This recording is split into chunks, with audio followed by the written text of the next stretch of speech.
Publik sepak bola tanah air, dibuat bertanya-tanya, mengapa Gerald Vandenberg tidak memanggil sejumlah nama top yang sebenarnya masih memenuhi syarat untuk membela timnas U23 Indonesia. Seperti diketahui, timnas U23 Indonesia akan berlaga di ASEAN Cup U23 2025 dengan skuad sepenuhnya bermain di dalam negeri.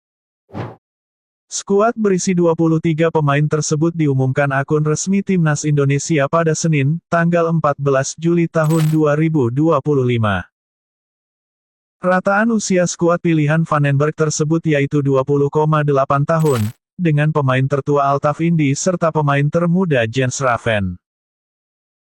Vandenberg tidak memanggil wonderkid kelahiran 2007 atau lebih muda, tetapi juga tidak menyertakan pemain U23 yang sudah menembus timnas senior.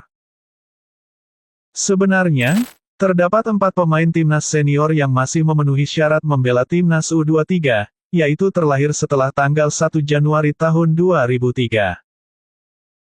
4 pemain yang sudah lulus dari timnas junior tersebut meliputi Justin Hubner, Rafael Struijk, Ivar Jenner, dan Marcelino Ferdinand.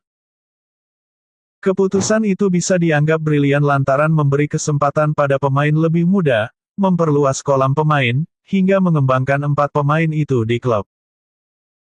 Nama lain yang juga tidak dipanggil adalah 2 pemain naturalisasi asal Belanda, Tim Geipens dan Dion Marks.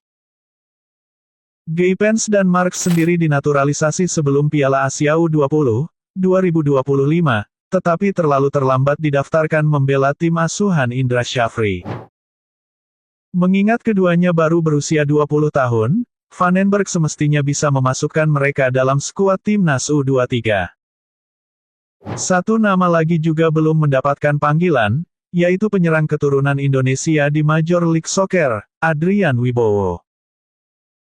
Adrian Wibowo sudah 2 kali tampil di MLS untuk Los Angeles FC pada musim ini, dan sudah masuk pantauan Simon Tahamata selaku kepala pemandu bakat PSSI.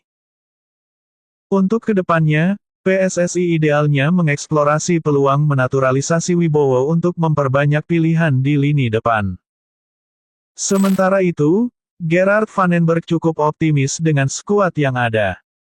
Kami akan selalu mencoba memberikan yang terbaik, ujar Vandenberg jelang turnamen. Apalagi kami berada satu grup dengan Malaysia, kami sudah cukup lama berlatih dan mempersiapkan diri. Jadi saya cukup senang akhirnya bisa memulai pertandingan, tambahnya. Timnas Indonesia akan melakoni laga perdana melawan Brunei Darussalam pada Selasa, tanggal 15 Juli tahun 2025 malam nanti.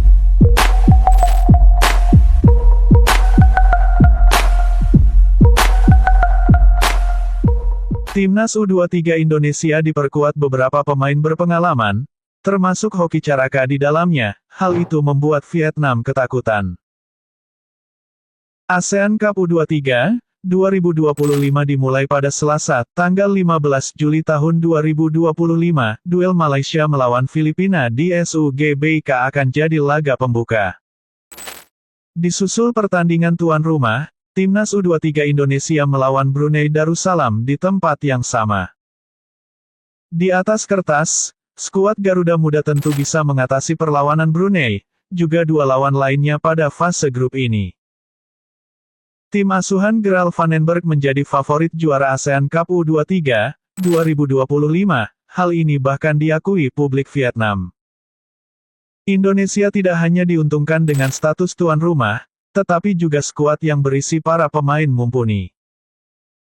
Menurut Soha, Indonesia tak hanya diisi para pemain muda berbakat, tetapi juga sangat berpengalaman di turnamen internasional.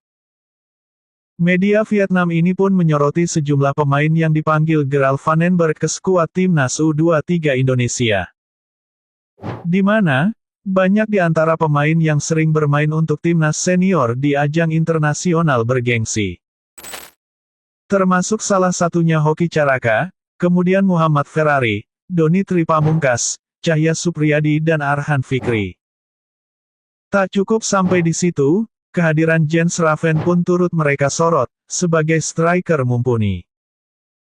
Jens Raven yang baru saja dikabarkan bergabung Bali United bisa memperkuat kedalaman skuad Indonesia. Itulah beberapa hal yang membuat Vietnam terkesan ketakutan melihat skuad timnas U23 Indonesia saat ini.